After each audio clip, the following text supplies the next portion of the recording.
like any area about our typical size, Montgomery has a problem with the homeless. We have over 800 people on any given night who are homeless in Montgomery.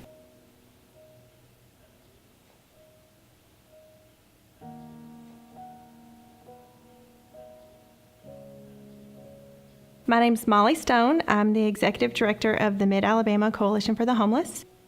We're a planning and advocacy agency that helps to network together many of the shelters and service providers in our area.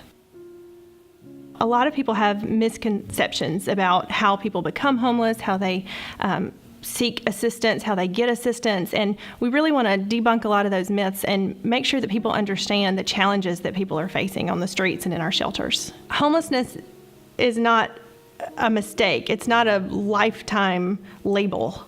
You know, it's something you experience. You've experienced homelessness in your life, but then you can move past that. You can get past that. You can move on to bigger and better things. We want to end homelessness and not just manage homelessness. To that, there's always going to be people who come into homelessness. It's never going to be a perfect system. And so the main thing is to make it rare, brief, and non-reoccurring. Hard times can hit anybody, you know. It was surprising that it hit me. My name is Michael Browder. I'm 42 years old, single parent, maintenance worker, coding technician. Like to work, take care of my kids. The most important thing to me is holding a good job, being able to provide for my kids, and just taking care of all the bills and making sure everybody's okay. I have custody of my 2 girls, and I have 2 sons. One of them's mother passed like 4 or 5 years ago, around 2011. And my oldest son, his mother passed like 6 months ago. So that kind of put more weight on my shoulders. I wasn't really stable with a temp job. They'll send you out on an assignment. You might work it 4 or 5 months. You might work it a week. And in between you losing an assignment, you know, you fall behind. And if you don't ever get a job, you just fall all the way down.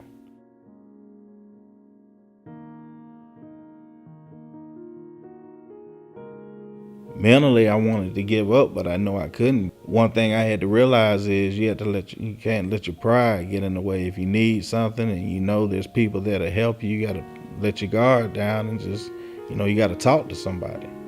They helped me get a residence and helped me take care of some prior utilities and told me to try to save my money, do better, you know, make a budget so I could live better. With them helping me out with this, it's like the job fell right in place once, you know, they helped me out. Ever since then, you know, I've been able to put money in the bank and just do things that I couldn't do. So I feel pretty comfortable now and thankful.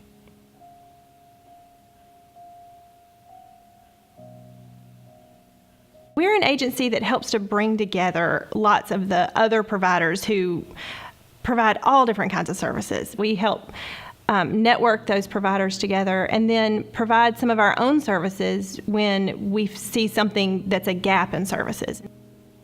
We have a street outreach worker who actually goes out on the streets, canvasses areas where we know people might be sleeping or living, and then he can help people make that first step of if they do need to get into a shelter.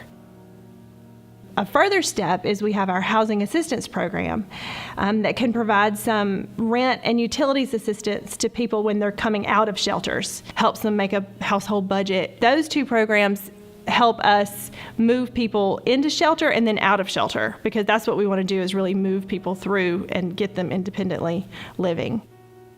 One of the things we do is each year in the last 10 days of January, we conduct our point-in-time count. We send teams of volunteers out onto the streets to survey and count the homeless people who are actually living on the streets on any given night.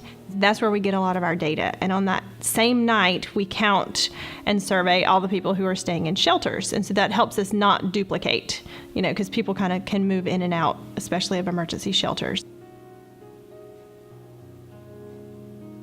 We train our volunteers before we go out on the count, and there's some information that we really need to gather.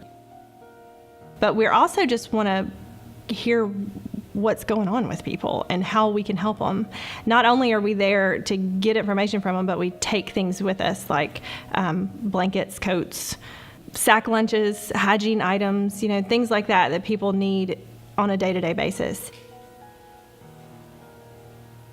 Each year we do one big event called River Region Connects, and we call it our one-stop shop of services for the homeless. We bring more than 40 agencies all together under one roof. We provide any kind of basic service you can think of. Somebody can come to the event and see a doctor, see a lawyer, meet with somebody about their Social Security benefits, get a haircut, get a state ID. There's just so many ways that people can fall into homelessness, and therefore there needs to be lots of ways to help people out of homelessness because everybody's situation is different.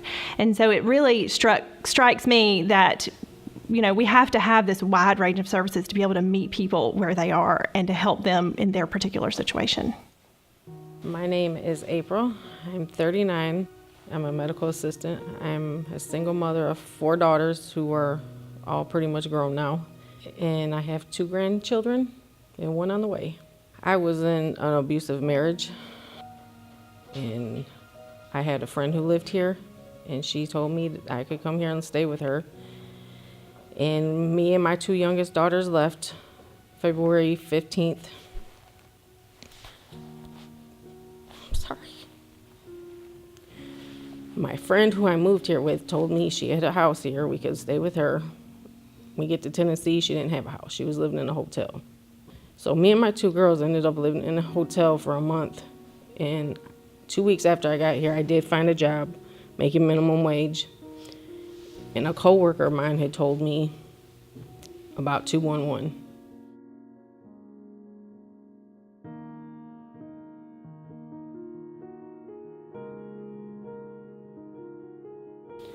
So I called 211. It was either go back to Michigan to the bad situation, or we find a way to make it work here. And me and my 2 youngest daughters, who was 17 and 14 at the time, decided we was going to stay here and make the best of it, and we ended up in a shelter with no car, no family here, no anything. I called 211. I was put in contact with Miss Pickett, and she helped me. I owe her the world. She had told me about the program, and because I was already working, I was in the shelter with the girls. I found an apartment, and they helped me get into the apartment with the girls. Oh, they helped me get stability into my life. They taught me how to budget my money. I graduated college. I have a great job now. I have a car. My daughters are doing good. Both of them have jobs. The whole program helped us. If somebody's ever in the situation I was in, I can encourage them to reach out for help because there is help out there. If programs like this didn't exist, it would be a lot of people on the street. A lot. The whole problem of homelessness touches every level, and we need help on every level. We need boots on the ground, volunteers to get out and help us find people and provide direct service. And then we need our state and local, national leaders to care about it and to invest in things like affordable housing, shelter programs, and housing for people with mental illness. All the systems have to work together. If you don't have people to support you, then what can that life be like? And the thoughts that, even just the depression, the anxiety, all that would come along with that, and just not knowing what are we going to do tonight, how are we going to eat, where are we going to sleep. It's a constant struggle, and if you've never been in that situation, it's really hard to imagine, but people are dealing with it every day, and so we've got to provide those really basic things to help people break that cycle.